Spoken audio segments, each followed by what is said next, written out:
Assalamualaikum warahmatullahi wabarakatuh.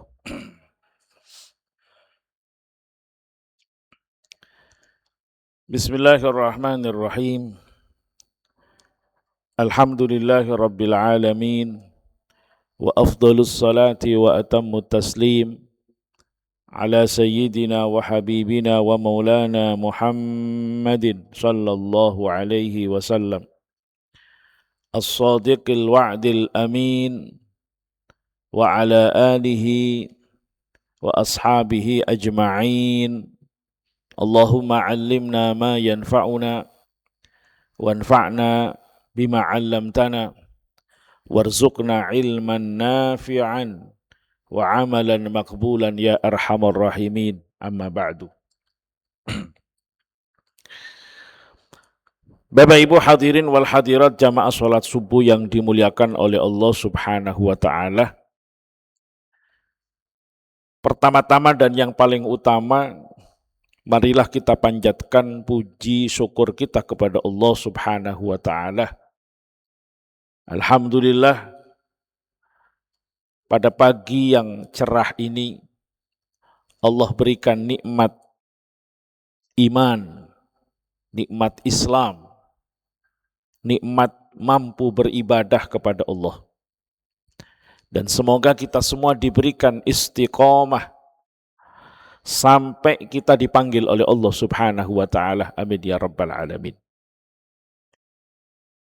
Salawat dan salam semoga selalu dilimpahkan kepada junjungan kita, panutan kita, baginda Nabi Muhammad sallallahu alaihi wasallam.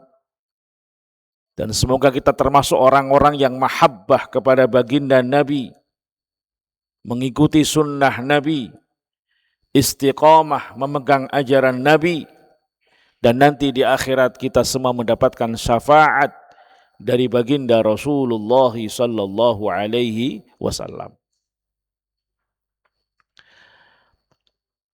Bapak Ibu yang dimuliakan oleh Allah Subhanahu wa taala,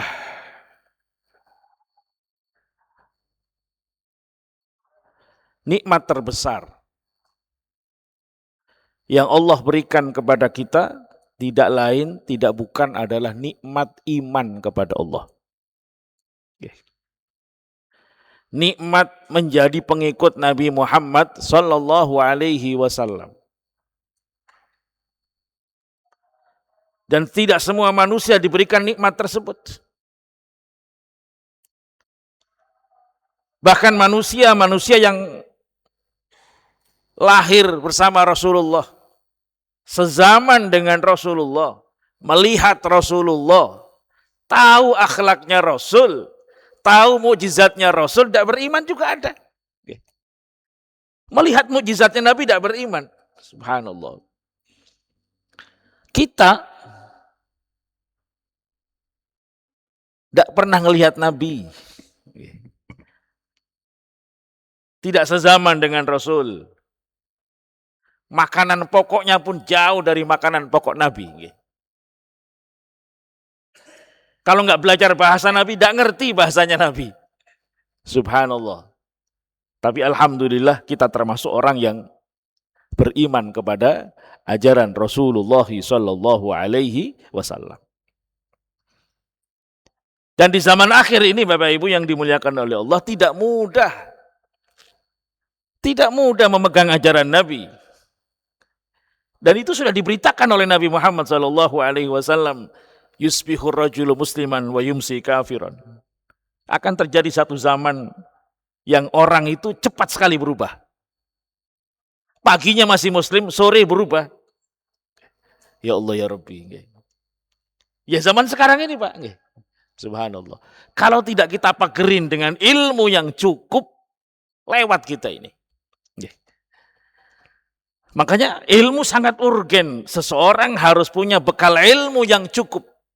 Makanya mencari ilmu dalam rangka memegang ajaran Nabi ini bukan sunnah, wajib, fardu ain. Bukan fardu kifayah, fardu ain.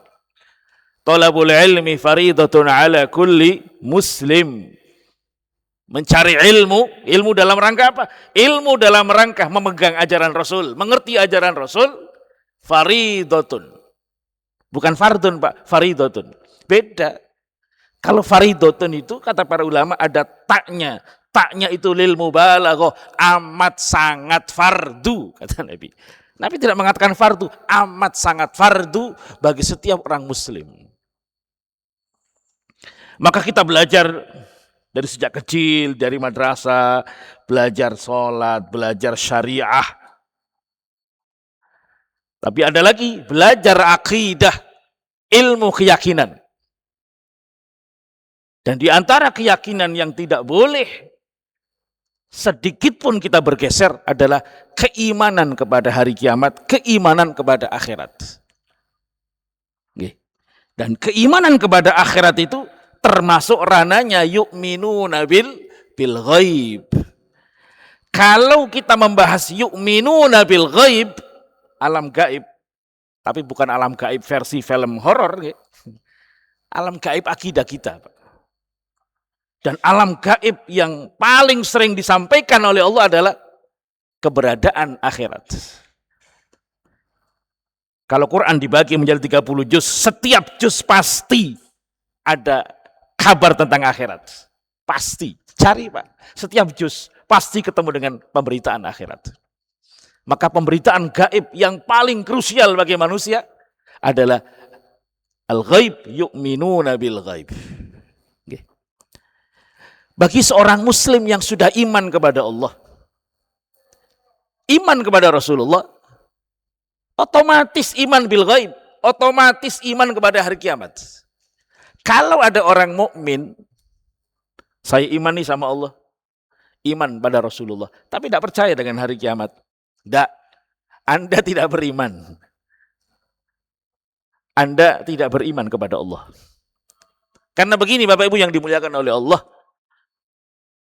untuk mengetahui al-ghaib, hari kiamat dan lain-lain itu, tidak ada cara lain, tidak ada jalan lain kecuali satu pintu, yaitu pintu pemberitaan dari wahyu yang disampaikan oleh Rasulullah, baik dari Al-Quran atau dari hadis Rasulullah SAW. Kalau orang sudah beriman kepada Allah, iman kepada kerasulan Nabi Muhammad, enteng. Itulah yang dilakukan Abu Bakar As-Siddiq ketika ditantang oleh orang-orang kafir tentang Isra Mi'raj.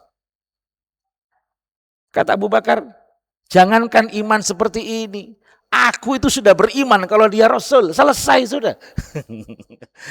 Beliau ngomong apa saja, saya yakin Rasul, beliau itu Rasul. Baru orang-orang mukmin yang lain ngeh, iya ya, kenapa kita tidak beriman padahal kita sudah yakin beliau itu Rasulullah Shallallahu Alaihi Wasallam. Nah, Bapak Ibu yang dimuliakan oleh Allah Subhanahu Wa Taala, tentang akhirat, ada di zaman kita ini profesor, doktor Pak, dan macam-macam tuh gelarnya. Tapi pendapatnya aneh. Mereka mengatakan begini, di akhirat itu hanya ruhani saja, tidak jasmani. Lalu beliau berfilosofi begini, filsafatnya begini, yang kekal itu ruhani, bukan jasad. Lalu bagaimana jawaban kita Pak? Jawaban kita adalah, yang menjadikan ruh itu abadi siapa? Allah. Tuhan yang mampu menjadikan ruh abadi, apa tidak mampu menjadikan jasad itu abadi? Atau enteng atau bagi Allah Subhanahu Wa Taala? Maka kita kembalikan kepada Allah Subhanahu Wa Taala. Kalau kita berpendapat bahwa di akhirat hanya ruhani saja, maka apa dampaknya? Dampaknya kita akan mencoret berapa ribu ayat Quran kita coret. Contoh saja. Misalkan Al-Quran mengatakan dari surat Toha, wa man a'radu an dzikri fa inna lahu ma'isyatan dhanka wa nahsuruhu yaumal qiyamati a'ma. Qala rabbi lima hasyartani a'ma wa qad kuntu basira. Barang siapa yang berpaling dari ajaranku, kata Allah, berpaling dari ibadah kepadaku, tidak mau ibadah. Sob, nggak mau ibadah. Terserah, kata Allah. Fa inna lahu ma'isyatan dhanka. Tapi ingat, dia akan mendapati kehidupan yang serba sempit, serba sulit. Jangan-jangan kita orang Indonesia serba sulit itu gara-gara ini, Pak. Gara-gara berpaling dari ibadah. Terus apa kata Quran? Wa nahsuruhu yaumal qiyamati a'ma. Nanti di hari kiamat akan aku kumpulkan di padang mahsyar dengan kondisi buta. Buta itu kira-kira buta jasmani atau buta rohani, Pak? Lalu orang yang buta itu mengatakan kepada Allah, ya Rabbi lima hasyartani a'ma waqad kuntu basira. Ya Allah, kenapa kau butakan aku hari ini padahal dulu saya melihat, saya tidak buta. Jelas ini adalah buta secara rohani, jasmani, rohani. Kemudian lagi Quran bicara tentang surga. Fiha anharum mimma'in ghairi asin wa anharum min labanin lam yataghayyar ta'muh wa anharum min khamrin ladzatin lisyaribin wa anharum min asalim musaffa. Di surga ada sungai, airnya jernih, tidak pernah berubah, bau dan rasanya tidak pernah berubah. Emangnya rohani butuh air ya, Pak ya? Rohani butuh air, itu jasmani itu. Di surga ada sungai yang dari susu, yang tidak pernah berubah rasanya, nikmatnya tidak pernah berubah. Memangnya rohani butuh susu? Di surga ada sungai dari khamr, ladzatil lisyaribin, sangat lezat bagi yang minum, tidak memabukkan seperti di dunia. Emang itu rohani ya? Emang itu rohani? Jasmani itu, Pak. Min asalim musalfa, dan sungai dari madu yang sangat murni. Emangnya rohani butuh madu? Tidak butuh. Berarti sepakat para ulama kita, Pak. Kita ikuti ulama saja. Ulama kita ijma'ul ulama bahwa nikmat di surga atau di akhirat itu terjadi rohanian wa jasadian, rohani jasmani terjadi di akhirat. Tidak usah tolah-toleh. Udah sepakat. Di akhirat jasmani rohani dibangkitkan dua-duanya oleh Allah Subhanahu wa ta'ala. Jadi manusia di dunia itu ada 3 kelompok. Satu kelompok nggak percaya akhirat sama sekali. Kelompok sesat ini. Yang kedua, kelompok yang percaya di akhirat rohani saja, bukan jasmani. Sesat juga. Yang benar yang mana? Yang percaya proses akhirat adalah jasmani dan rohani dua-duanya. Bapak Ibu yang dimuliakan oleh Allah Subhanahu wa ta'ala, tidak ada pintu selain pintu pemberitaan dari Quran dan Sunnah kalau bicara gaib. Kadang-kadang kita ini aneh, Pak. Kita ini aneh sebagai manusia itu. Misalkan ya, kita tidak ngerti ilmu kedokteran. Karena dari kecil tidak pernah kedokteran, tidak pernah belajar kedokteran. Datang ke dokter. Oh, ini penyakitnya ini, Pak. Migran ini, Pak. Obatnya ini.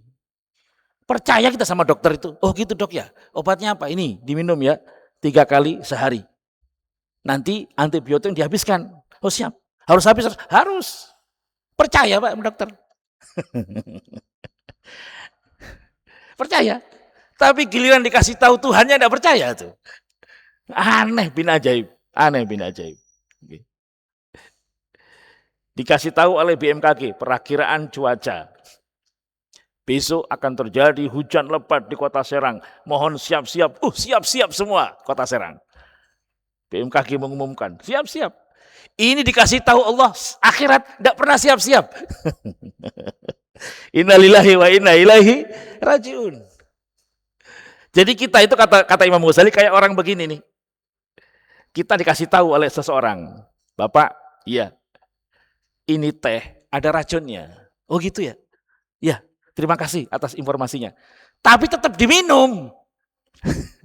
Percaya, oh iya percaya, ada racunnya. Oh iya, terima kasih informasinya Pak, terima kasih. Tapi diminum juga itu. Nah kita kadang-kadang iman pada akhiratnya, kita ini kadang-kadang subhanallah, banyak di antara kita iman pada akhirat, iman karena orang muslim, tidak mungkin tidak beriman. Tapi kadang-kadang imannya sebatas lisan, belum masuk, belum menggerakkan sanubarinya.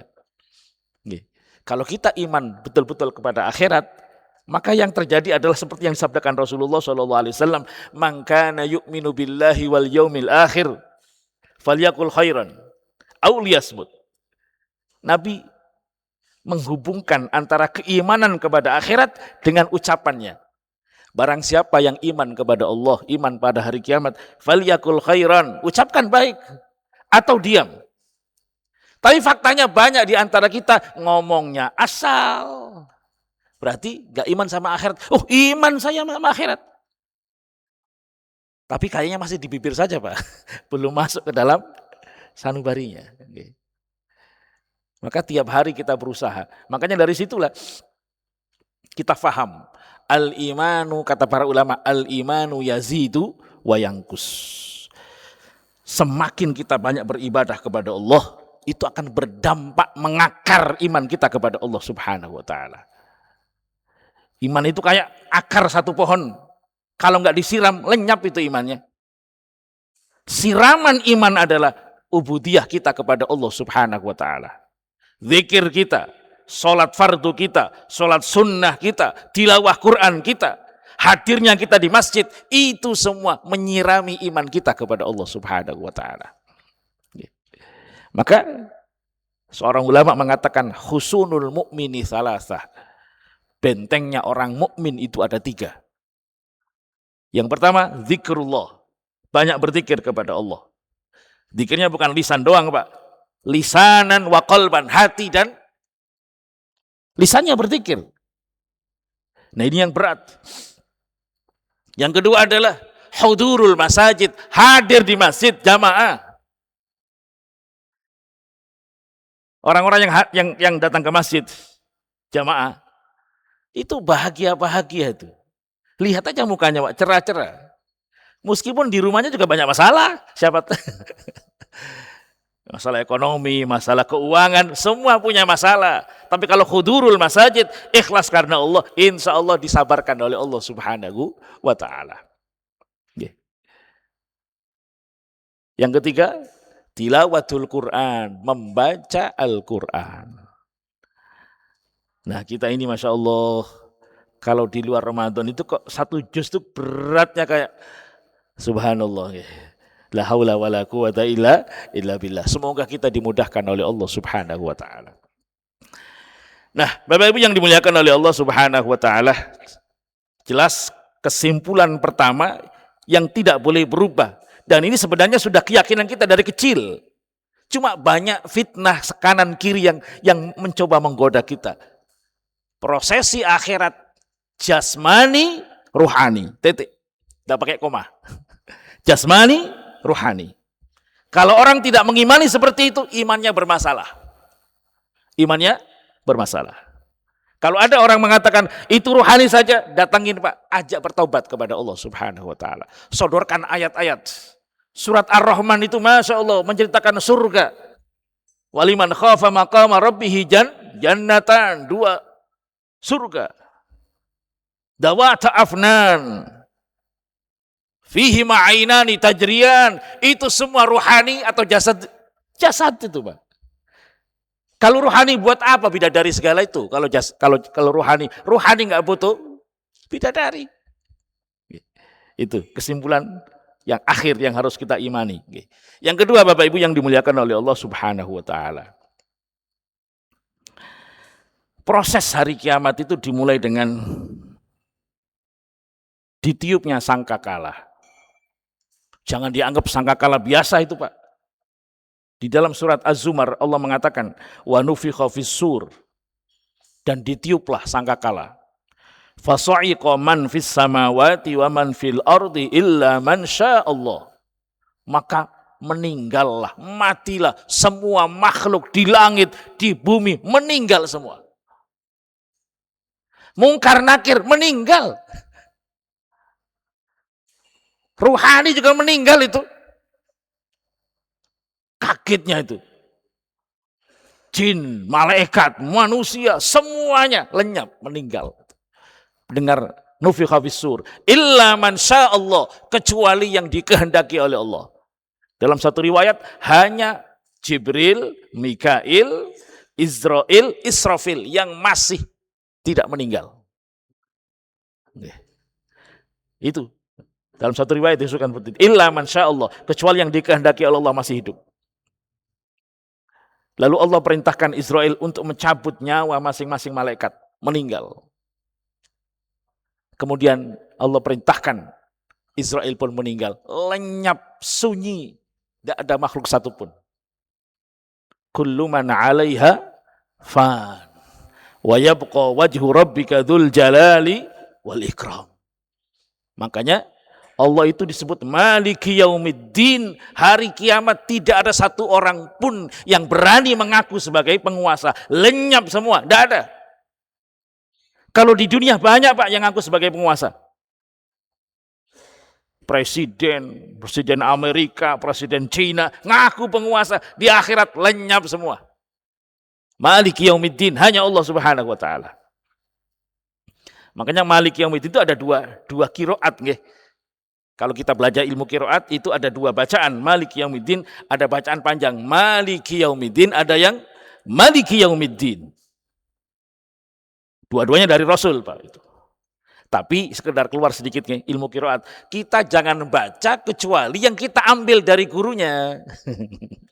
Kita ngajinya Maliki, ya Maliki. Kecuali Bapak belajar di Timur Tengah, mungkin di Saudi Arabia, ketemu syekh guru yang bacaannya Maliki Yaumiddin. Nah, Maliki Yaumiddin. Tapi harus bijak. Nanti jadi imam di kampung baca begitu. Kampungnya nggak biasa. Sesat ini. Wah, ini kan bukan sesat. Kitanya yang nggak bijaksana. Dua-duanya dari Rasulullah. Maliki yang merajai hari kiamat. Maliki satu-satunya yang memiliki hari kiamat. Tidak ada penguasa manapun.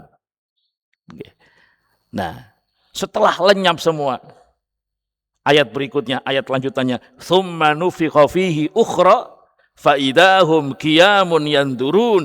Kemudian ditiuplah untuk kali yang berikutnya, ditiup lagi sangkakala.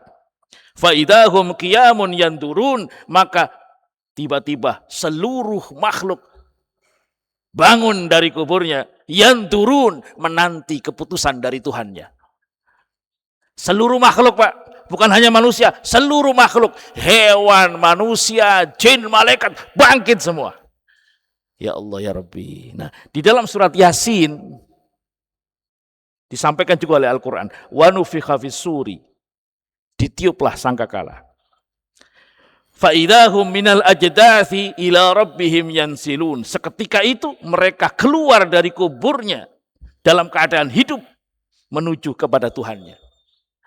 Qalu ya wailana man ba'athana min marqadina hadza ma wa'ada ar-rahman wa sadaqal mursalun. Mereka berkata, celakalah kami, siapakah yang membangunkan kami dari tempat tidur kami? Inilah yang dijanjikan Allah yang maha penguasa, yang maha pengasih, dan benarlah para rasul-rasul Allah Subhanahu wa Ta'ala. Sekarang lu baru tahu. Hada ma wa'ada ar-rahmanu wa sadaqal mursalun. Itulah ucapan kita nanti setelah dibangunkan dari kubur. Ini tah yang dijanjikan oleh Allah. Lewat siraniku. Ya Allah ya Rabbi. Nah, in hadza illa sayhatan wahida fa idahum jami'ul ladaina muhdharun. Teriakan itu hanya sekali saja. Sekali tiupan. Mereka seketika itu, mereka semua dihadapkan kepada kami, kepada Allah Subhanahu wa Ta'ala. Maka bangun semua Pak itu. Manusia dan makhluk Allah sejak Nabi Adam sampai akhir zaman, bahkan sebelum Nabi Adam, bangun semua. Kalau memang sudah ada makhluk sebelum Nabi Adam, semua dibangkitkan oleh Allah Subhanahu wa Ta'ala. Alangkah sesaknya alam baru itu. Berjubel menuju padang mahsyar. Nah, maka dalam ayat yang lain Allah katakan, Wala tahsabannallaha ghafilan amma ya'malu dzalimun. Jangan sekali-kali engkau mengira bahwa Allah itu lupa dengan yang dilakukan oleh orang-orang zalim. Innamal yuakhiruhum liyaumin taskhasu fihi al-absar. Tapi Allah hanya mengakhirkan saja, menunda saja, menangguhkan saja sampai di hari yang mata terbelalak tidak bisa berkedip. Oh, ingin berkedip, tidak bisa berkedip. Saking kagetnya. Muhtiina muqni'i ru'usihim. Bergegas menuju panggilan Allah Subhanahu wa taala. Muqni'i ru'usihim. Kepalanya mendongak ke atas. Lajar tatu ilam tarfum, tidak bisa bergerak matanya itu, Pak. Saking kagetnya mendongak ke atas. Itu gambaran orang dibangkitkan dari kuburnya. Subhanallah. Nah, makanya Imam Ghazali pernah mengingatkan, kalau kita di dunia panggilan Allah kita sigap. Allahu Akbar, sigap. Panggilan hari kiamat enggak seperti mereka pada umumnya, Pak. Karena kita sudah membiasakan diri mendengarkan panggilan Allah selama di dunia. Kalau yang enggak membiasakan memperhatikan panggilan Allah di dunia, nasibnya kayak begitu. Terbelalak ke matanya, kagetnya luar biasa. Tapi kalau yang sudah biasa menjawab panggilan Allah Subhanahu wa ta'ala, maka panggilan Allah adalah panggilan sayang kepada kita semua. Amin. Allahumma amin. Maka tergantung kesabaran kita masing-masing ketika menjawab panggilan Allah di dunia. Amin. Allahumma amin. Nah, Bapak Ibu yang dimuliakan oleh Allah Subhanahu wa taala, manusia menuju padang mahsyar. Padang mahsyar itu bagi umumnya manusia azab yang lebih berat. Bagi mereka berat sekali. Bahkan mereka berteriak pengen masuk neraka daripada lama-lama di padang mahsyar. Ya Allah ya Rabbi. Nabi mengatakan, ini disampaikan oleh Rasulullah SAW, hadis riwayat Imam Muslim. Tudna syamsu yaumal qiyamah minal khalqi hatta takuna minhum kamigdari milin. Matahari pada hari kiamat didekatkan kepada manusia. Sehingga jarak antara manusia dengan matahari cuma 1 mil. 1 mil ini Bapak Ibu, jangan dianggap 1 mil ukuran yang kita pahami sekarang. Kata mil itu dalam bahasa Arab ada 2. Mil jarak, tapi jarak Nabi dan para ulama dulu itu kalau mengatakan 1 mil itu kalau kita konversi ke kilometer kira-kira 1 sampai 3,5 kilometer. Itu 1 mil dalam bahasa fikih. 1 mil itu maksimal 3,5 kilometer. Itu kalau milnya mil jarak itu. Tapi dalam bahasa Arab ada juga mil. Mil itu juga, Bapak Ibu tahu celaknya perempuan itu, kan ada yang ditarik celak zaman bengen pun. Nah, segini doang. Itu juga mil namanya. Maka para ulama ragu, wallahu alam, 1 mil di sini apakah mil yang nomor 1 atau mil yang kedua? Kalau mil yang kedua, hanya sejengkal doang. Nabi tidak menjelaskan mil apa itu. Cuma dalam bahasa Arab hanya ada 2 makna 1 mil itu. Mil 3 kilometer atau mil sejengkal. Nah, lalu bagaimana kondisi manusia saat itu? Sudah kepanasan, berjejal, sesak dengan seluruh makhluk, binatang dan lain sebagainya. Maka disebutkan oleh hadis Nabi, faminhum man yakunu ila faminhum fayakunu nasu ala qadri a'malihim fil araqi, maka suhu badan manusia, kepanasannya manusia tergantung amalnya di dunia. Ada yang ngocor keringatnya, Pak, saking panasnya, mandi keringat. Dan keringatnya membanjiri tubuhnya sampai di mata kakinya. Wa minhum man yakunu ila rukbatai, ada yang banjir keringat sampai ke lututnya. Ya Allah ya Rabbi, itu panasnya kayak apa itu?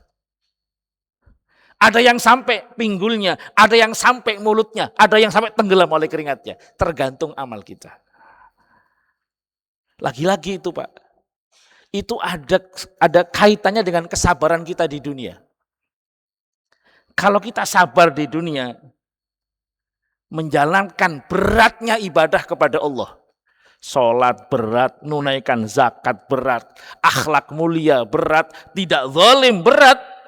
Tapi itu kita sanggah bareng-bareng, kita tahan, maka kita tidak akan merasakan yang berat itu di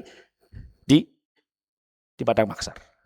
Nah, tapi secara khusus, Nabi menyebutkan 7 orang yang tidak bakal merasakan pada mahsyar. Maka kita harus berusaha semaksimal mungkin, termasuk salah satu dari 7 yang disebut Rasulullah Shallallahu Alaihi Wasallam. Karena 7 orang itulah yang dipastikan Nabi mendapatkan naungan dari Allah Subhanahu Wa Taala. Tidak ada naungan sama sekali, tidak ada pepohonan, mataharinya segitu dekat, tidak ada tempat singgah, nggak ada. Bapak Ibu yang pernah haji, Padang Arafah itu kalau kita keluar dari tenda 1 jam udah pingsan itu. Saking panasnya, balik ke tenda lagi, tidak kuat. Lalu bagaimana kalau diberdirikan di padang mahsyar kayak begini? Ya Rob, berat luar biasa. Tapi tidak akan dirasakan oleh orang-orang muslim, orang-orang mukmin yang menjadi pemimpin yang adil. Tidak akan dirasakan oleh orang yang dari sejak muda ahli ibadah kepada Allah. Tidak akan dirasakan oleh orang-orang yang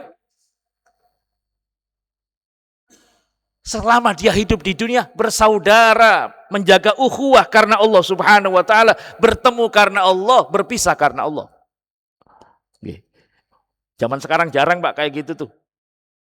Orang bertemanan biasanya ada materinya tuh bertemanan. Kita enggak, bersahabat, berkawan karena Allah. Anda mukmin, saya mukmin, bersaudara.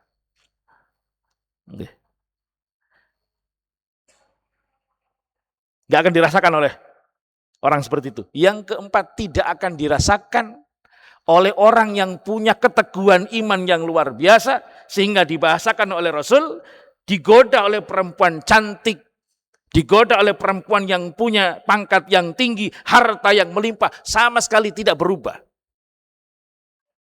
Baik laki-laki atau perempuan. Kalau laki-laki digoda perempuan, kalau perempuan digoda laki-laki seperti itu, tidak berubah imannya. Karena ada orang muslim di dunia, datang laki-laki, gagah, uangnya banyak, tapi agamanya agama sebelah, ngikut suaminya. Menjual agamanya, Pak. Ya Rob. Subhanallah. Padang mahsyar tidak akan dirasakan oleh orang yang kelima, orang yang ahli sodakoh. Dan sodakohnya disembunyi-sembunyikan. Tidak ada yang tahu dia sodakoh. Tapi bukan berarti sodakoh terang-terangan nggak boleh, Pak. Boleh, bagus. Sodakoh terang-terangan boleh. Tapi yang disebut Nabi dapat naungan ini adalah orang yang diam-diam sodakohnya, nggak ada yang tahu.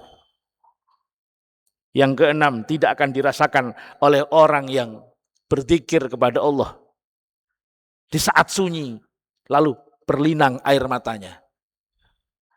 Nggak akan dirasakan oleh orang-orang itu. Nah, yang ketujuh, ini sebenarnya nomor kedua, tidak akan dirasakan oleh orang-orang yang qalbuhu mu'allakun bil masajid, hatinya selalu rindu dengan masjid. Maka kehadiran kita di masjid semoga bagian dari golongan ini, tidak akan tersentuh padang mahsyar. Amin, Allahumma amin. Padang mahsyar ada, tapi kita nggak merasakan sama sekali. Kenapa? Dikecualikan oleh Allah Subhanahu wa Ta'ala. Nah, Bapak Ibu yang dimuliakan oleh Allah Subhanahu wa Ta'ala, setelah manusia tidak tahan di padang mahsyar, saking lamanya tidak tahan, lalu diceritakan oleh hadis, manusia akan mengadu kepada Nabi Adam alaihissalam. Mohon perlindungan dari Nabi Adam. Nabi Adam tidak berani. Nabi Adam kemudian mengarahkan, mintalah bantuan kepada Nabi Nuh alaihissalam. Nabi Nuh pun tidak berani. Nabi Nuh mengarahkan, mintalah tolong pada Nabi Ibrahim. Nabi Ibrahim tidak bisa nolong. Mintalah tolong pada Nabi Musa. Nabi Musa sama, tidak bisa nolong. Nabi Musa mengarahkan, mintalah tolong Nabi Isa. Nabi Isa pun tidak berani. Terakhir Nabi Isa mengatakan, mintalah tolong pada Nabi Muhammad SAW.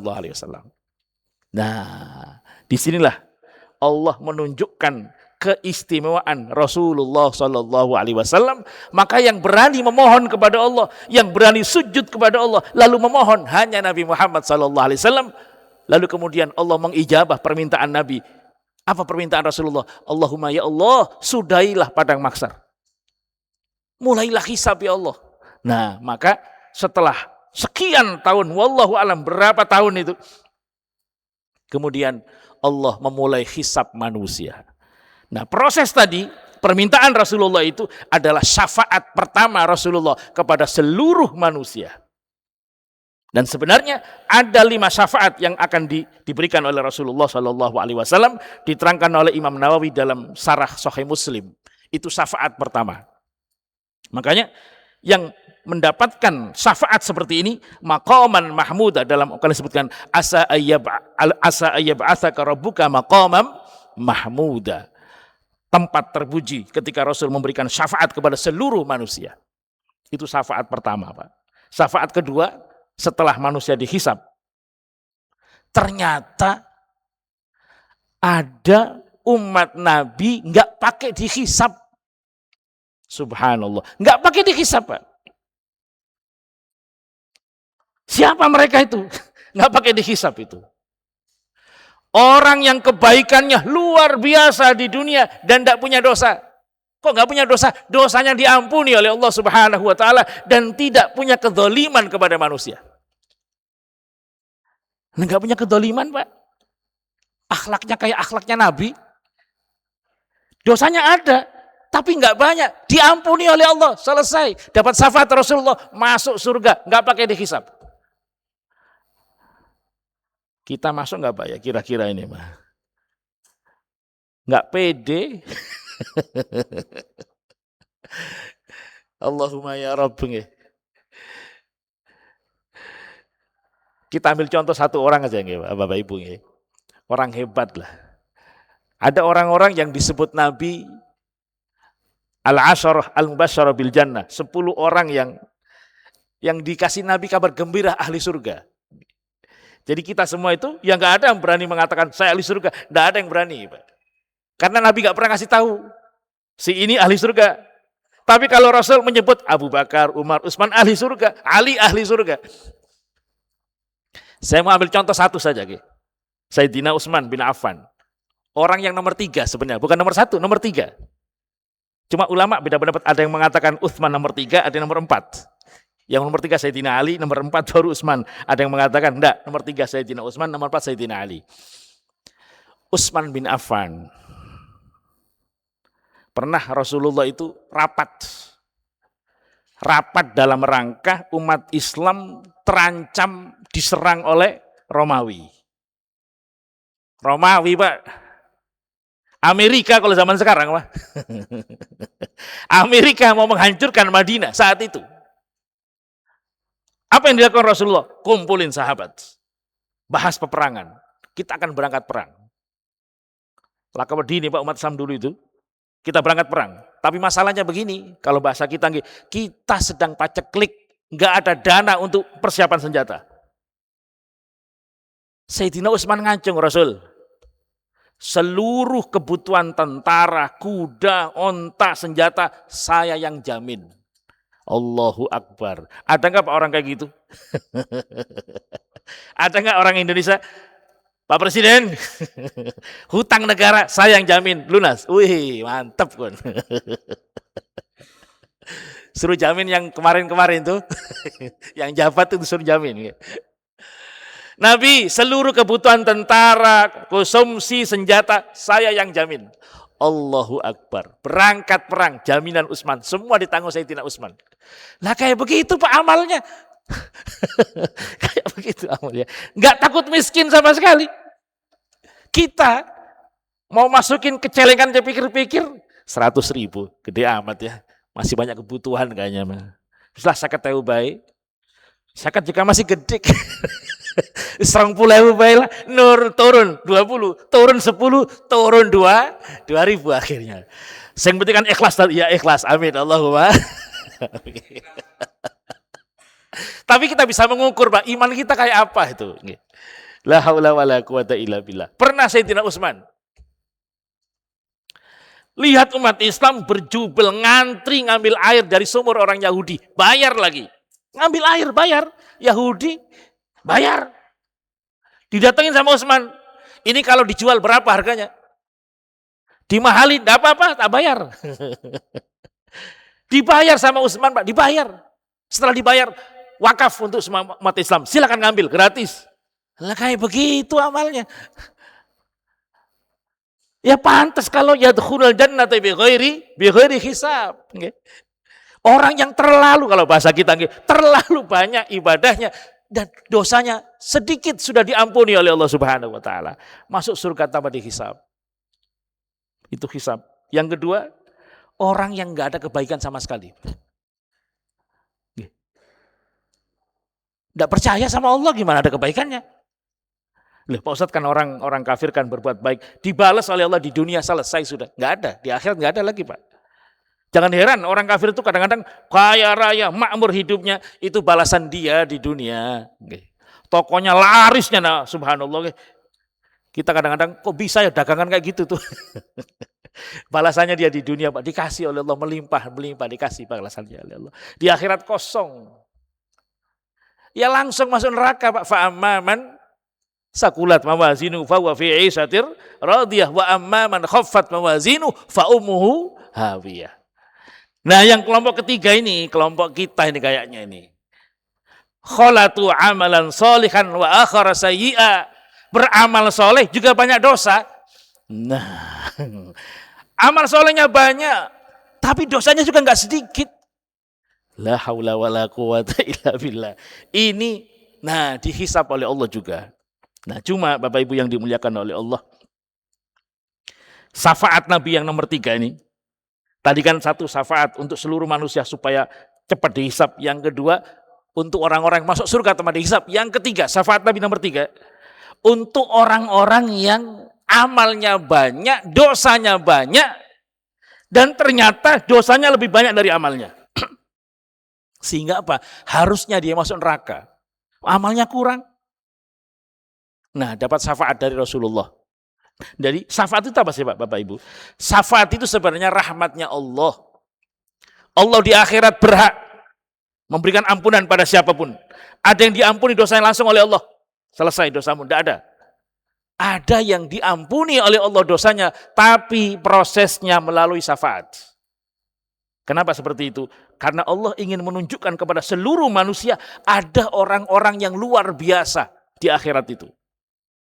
Jadi dia tidak hanya masuk surga, tapi dia mengajak orang lain masuk surga nanti di akhirat. Jadi kelihatan semua, Pak. Dan dihisab itu bukan di tempat sunyi, di depan seluruh makhluk dihisabnya itu. Ya Allah ya Rabbi, gimana, Pak? Ketahuan semua nanti itu. Yalah Pak Ustadz, ternyata ketahuan. Dihisab kok di depan semua makhluk. Ya Allah ya Rabbi. Coba Bapak bayangkan gimana dihisab oleh Allah itu di depan seluruh makhluk. Maka orang yang mendapatkan ampunan dari Allah, hisabnya sangat dipermudah oleh Allah Subhanahu wa taala. Dipermudah oleh Allah. Ditunjukkan dosanya, selesai. Dosamu saya tutupin. Dimaafkan oleh Allah, selesai. Ada yang terlihat dosanya, nunggu syafaat Rasul.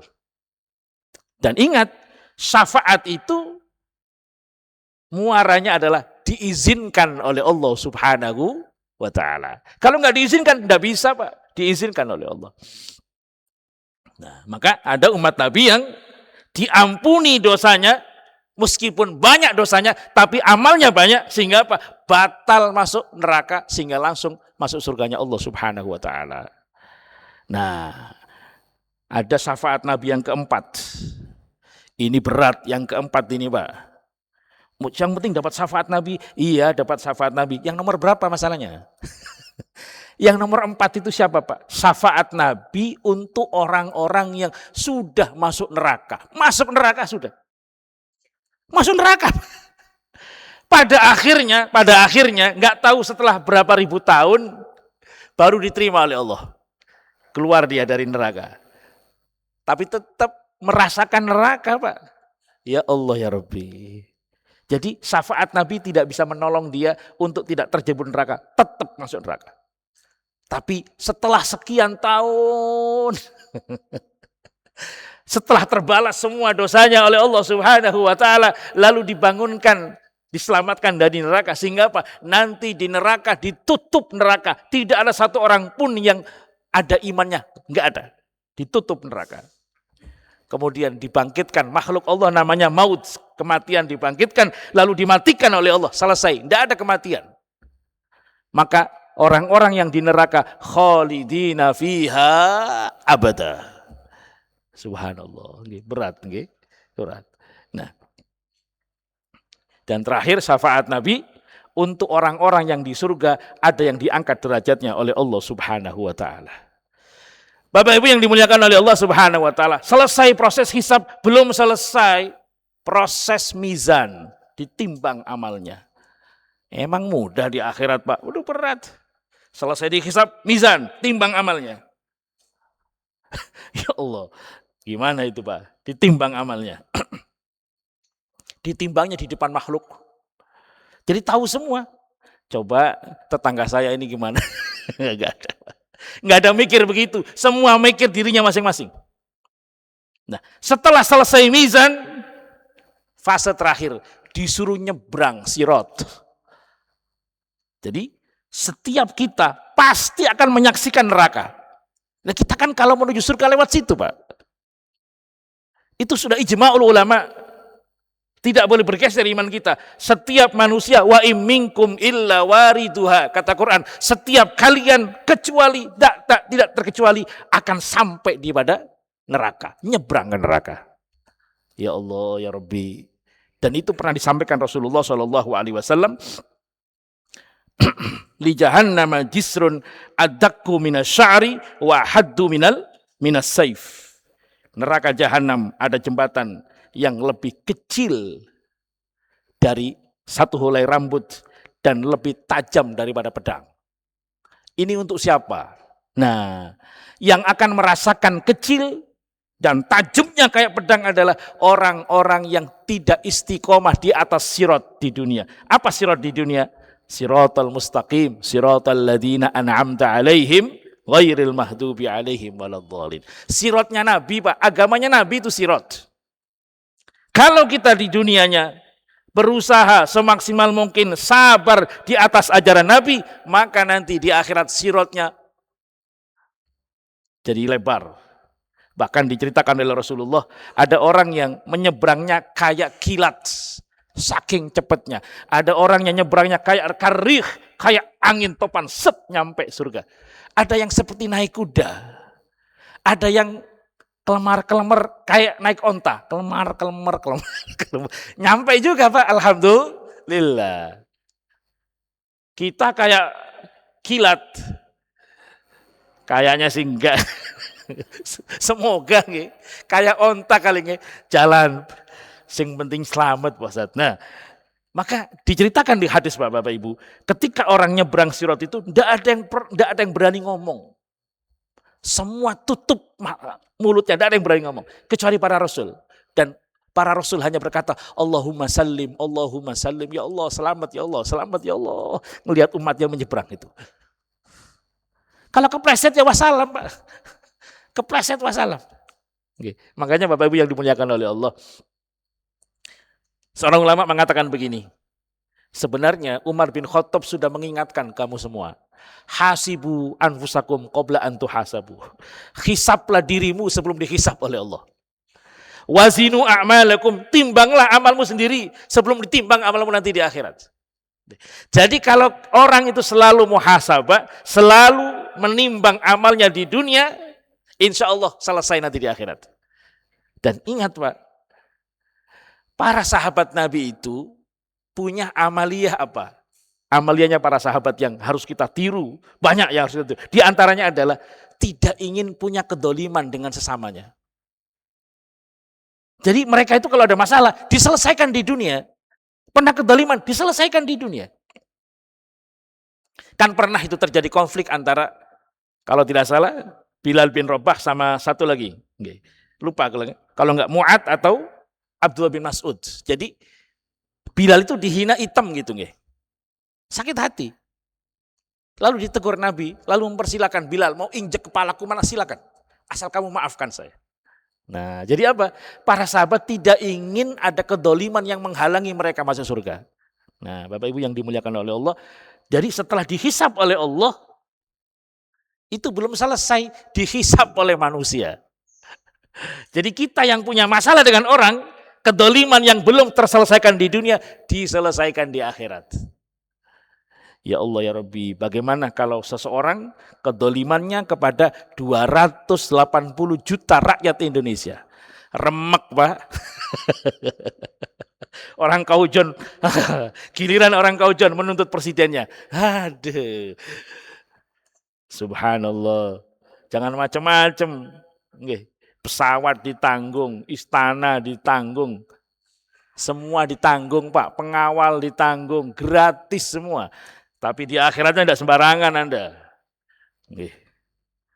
Tidurnya nggak mikirin rakyat tuh, hati-hati. Jadi presiden, wakil presiden turu ngorok, hati-hati. Rakyat pun nggak bisa tidur. Subhanallah. Maka diceritakan Sayyidina Abu Bakar kan kaya raya Pak, Sayyidina Abu Bakar itu. Setelah wafat jadi khalifah, habis hartanya. Nggak kaya lagi sudah. Maka presiden selanjutnya Umar bin Khattab mengatakan, Abu Bakar, kamu itu bikin susah generasi setelah kau. Jadi Abu Bakar itu setelah jadi khalifah tetap ke pasar Pak, nyari duit. Dipanggil Umar, Abu Bakar, jangan ke pasar. Tugas negara, tugas negara. Kita yang jamin. Ya Allah, kamu itu bikin susah nanti generasi setelah kamu. Disuruh terang. Umar bin Khattab juga begitu, Pak. Kenapa Khalifah Umar, Khalifah Ali, Khalifah Utsman itu terbunuh? Karena nggak ada pengawalnya. Baru setelah berubah menjadi dinasti Umayyah, Muawiyah itu punya pengawal. Udah mulai ada pas pampresnya itu. Kenapa? Belajar dari Ali bin Abi Thalib terbunuh, Utsman terbunuh, Ali juga dibunuh. Karena nggak ada pengawalnya. Baru ada pengawal. Baru ada pengawal. Udah mulai kayak kerajaan. Subhanallah. Maka sebelum kita dipanggil oleh Allah, kalau kita punya masalah dengan orang lain, selesaikan Pak. Selesaikan. Punya hutang dibayar.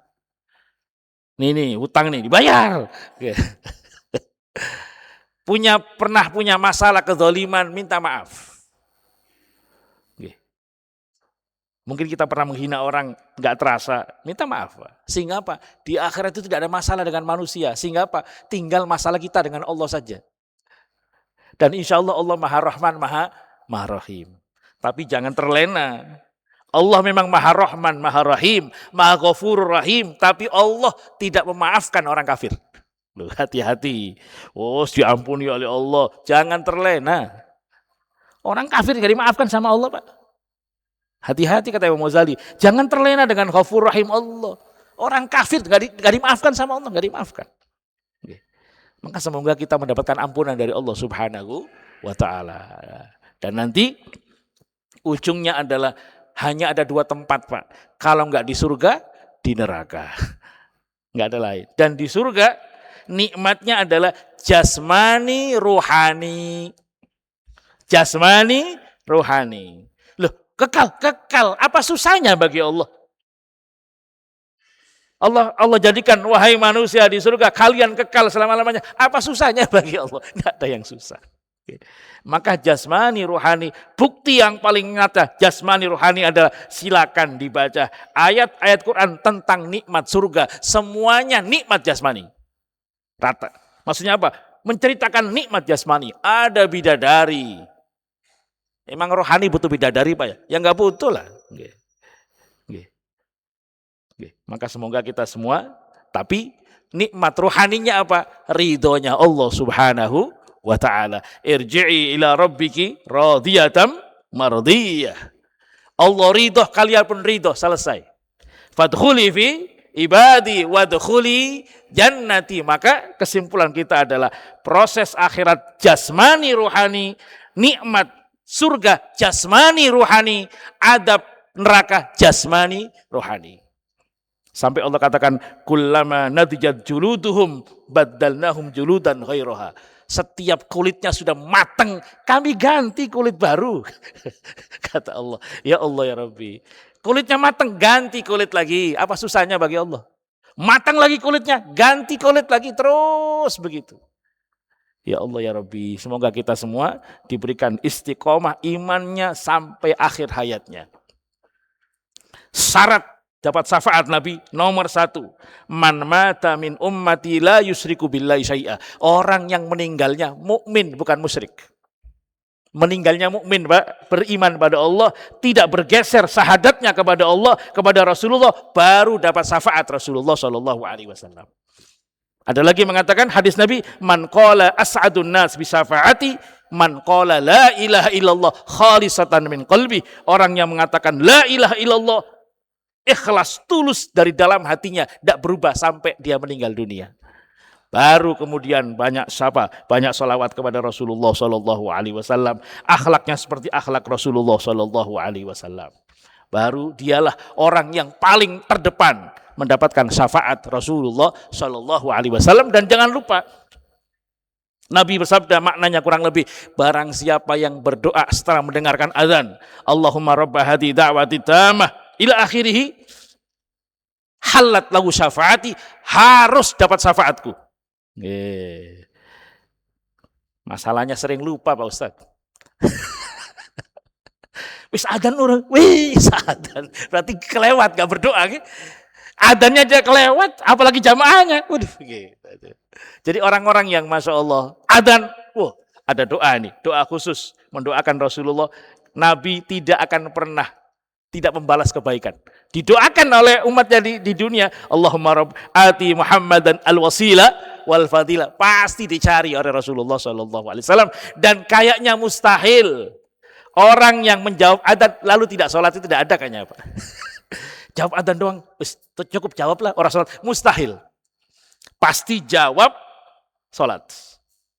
Orang yang nggak sholat, boro-boro jawab adzan. Tidak bakal ingat adzan. Maka semoga kita semua istiqomah. Amin. Allahumma amin. Bapak Ibu yang dimuliakan oleh Allah. Mungkin itu yang bisa saya sampaikan. Kurang lebihnya mohon maaf. Ihdinas siratal mustaqim wal afu minkum. Wassalamualaikum warahmatullahi wabarakatuh.